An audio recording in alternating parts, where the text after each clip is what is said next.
how to turn off or on product announcements and feedback notifications on Instagram Lite. Hello guys, in today's video I'm gonna show you how to turn off or on product announcements and feedback notifications on Instagram Lite. First then open Instagram,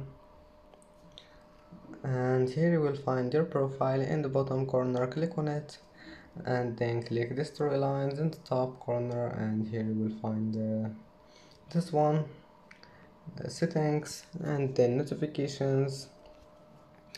And now click from Instagram, and as you see here you will find this one, product announcement, and you can turn it off or on. And that's it for today's video. Don't forget like and don't forget subscribe, and thank you for watching this video until the end, and see you in the next video.